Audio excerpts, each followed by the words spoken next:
On reprend notre étude du livre de Yehoshua et nous sommes au chapitre 18, Perek Yutret. Donc nous avons déjà vu dans le livre de Bamidbar, à la fin de Bamidbar, que les tribus de Réhouven et Gad et la moitié de la tribu de Ménaché ont déjà reçu, à l'époque de Moshe Rabbeinu déjà, leur part du côté est du Jourdain. Nous avons vu dans les chapitres précédents du livre de Yoshua que Yehuda a reçu sa part du côté est d'Eretz Israël, donc à l'intérieur des termes, du côté sud d'Eretz Israël. La tribu d'Éphraïm ainsi que l'autre moitié de la tribu de Ménaché ont reçu leur part du côté nord d'Eretz Israël. Alors, ce n'est pas l'extrémité nord, mais c'est du côté nord.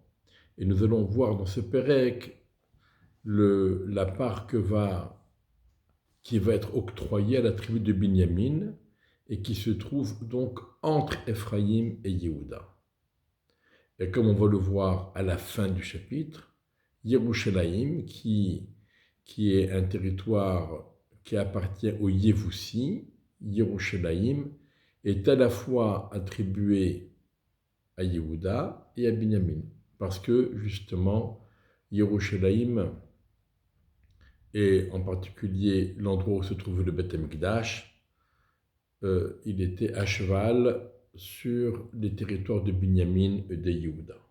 Alors, le Pérec commence Vayika Halou, Koladat Bnei Israël Shilo, Vayashkinu Shamuel Moued, Varetz Nichbesha Lifnehem. Toute l'assemblée d'Israël s'est rassemblée à Shilo. Ils y ont installé le Ohel Moed, donc le Mishkan, et la terre a été conquise devant eux. Donc nous trouvons dans ce chapitre, comme nous le fait remarquer le Radak, nous sommes à la fin des 14 années. Donc il y a eu 7 années de conquête et 7 années de partage pour les premières tribus qui ont déjà reçu donc leur part. Au bout de ces 14 années, on déménage le Mishkan qui se trouvait jusqu'à présent au Gilgal, qui était le quartier général de Yoshua pendant les conquêtes d'Eretz Kenaan, et maintenant on le déménage et on l'installe à Shiloh. On l'installe à Shiloh, mais ce n'est plus le même Mishkan qu'il y avait dans le désert à l'époque de Moshe Rabbeinu, puisque nous n'avons plus les kirachim, ça veut dire les poutres, mais on va avoir du bâti en pierre.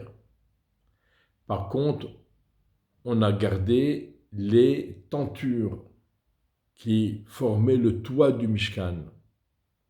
Donc les premières tentures, ensuite des poceries, et ensuite une troisième couche, éventuellement une quatrième couche selon les avis, de peau. Donc, le Mishkan va être installé à Shiloh, et il sera donc dorénavant moitié fixe, moitié tenture pour le toit, pour la toiture. Et on nous dit ici que la terre dorénavant va être conquise facilement devant eux. Les choses vont aller avec plus de facilité une fois que le Mishkan a été installé. Vayivadru Bnei Israël asher lo chalku et nachalatam sheva shevatim. Parmi les Bnei Israël, il reste encore 7 tribus qui n'ont pas eu leur part, qui n'ont pas partagé, qui n'ont pas reçu leur part en Eretz Kenan, puisque les 5 premiers Shvatim, Yehuda, Binyamin, Ephraïm et Menaché, Réhouven et Gad, ont reçu leur part. Il reste maintenant 7 tribus qui n'ont pas eu reçu leur part. Et Yoshua dit au béni Israël, jusqu'à quand vous vous relâchez pour venir et pour prendre possession de la terre que Dieu vous a donnée, que Dieu a donnée à vos ancêtres, que qu'Hachem, le Dieu de vos ancêtres, vous a donné. Donc, Mitrapim, Yoshua, il utilise un terme très très fort. Ça faisait plus de 50 ans qu'on n'avait pas entendu un mot pareil. Le dernier à avoir osé le prononcer, c'était Paro, quand il a dit aux bénis Israël qui réclamaient leur liberté, qui réclamaient tout au moins un assouplissement de leur esclavage, il leur a dit Nirpim, Atam Nirpim, vous êtes des paresseux. Et là, de nouveau, Yoshua, 54 ans après, 55 ans après, il leur dit Mitrapim, vous vous relâchez. On a vu à l'époque de Moshe Rabbeinu, juste après la traversée de la mer, Rephidim. Les bénis Israël étaient à Rephidim, c'est là-bas qu'il y a eu la guerre avec Amalek. Rephidim. Et pourquoi Rephidim? Parce que Sherafou Yedehem Menavoda. Ils se sont relâchés dans le service pour Hachem. Il y a eu du relâchement. Bon, en tout cas, ça fait près de 55 ans qu'on ne le leur avait pas rappelé, et maintenant Yehoshua lui-même le leur rappelle. Avolachem Shlosha Nashim, nommer 3 personnes par tribu, et je vais les missionner, les envoyer, et ils se lèveront et ils iront. Ils vont cheminer dans la terre et ils vont l'inscrire selon leur territoire et ils viendront à moi. Donc ici on a un projet de retranscrire, de faire une carte, de cartographier Eretz Israël. Voilà, Yoshua leur dit, voilà, vous allez arpenter la terre, vous allez, par rapport aux fleuves, par rapport à la mer, par rapport aux montagnes, par rapport aux grandes villes, etc., vous allez me faire une carte d'Eretz Israël, et vous allez la partager en 7 parts.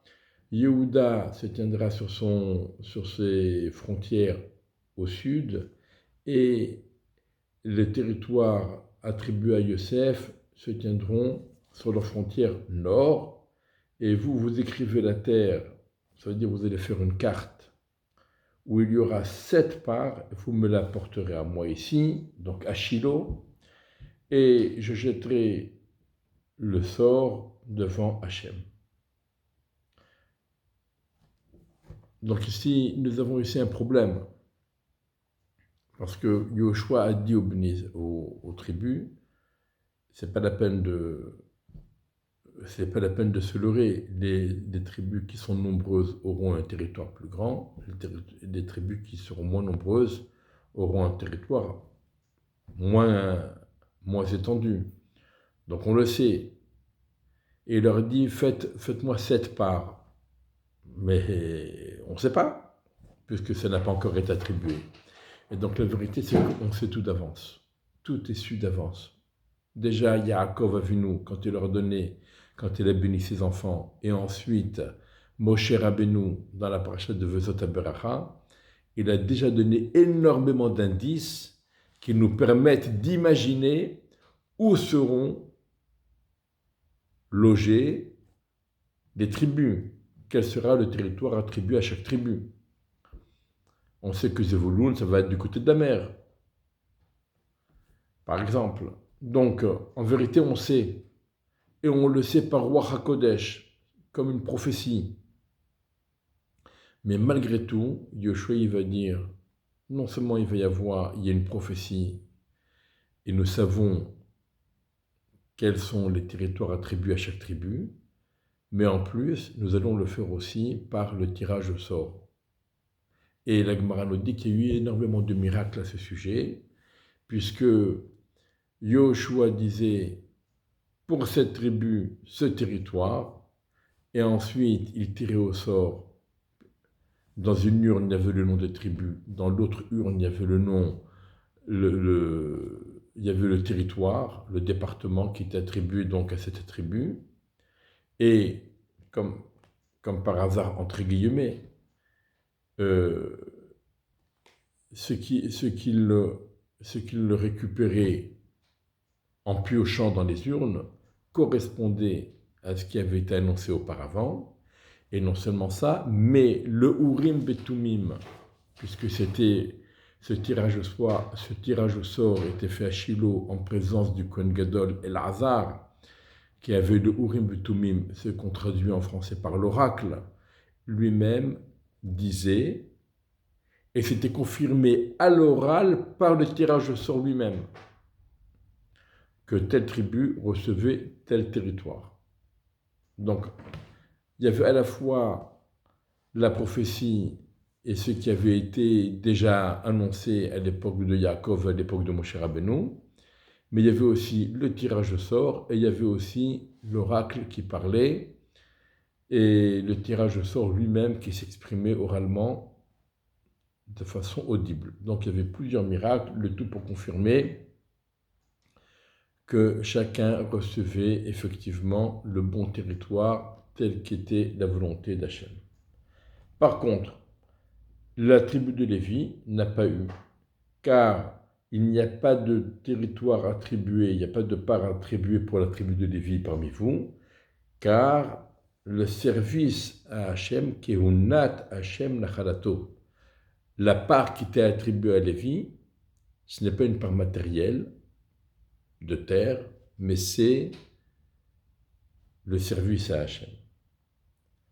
Et Gad et Reuven et la moitié de la tribu de Menaché ont pris leur part de l'autre côté du Jourdain à l'est, ce que Moshe, le serviteur d'Hachem, leur avait attribué.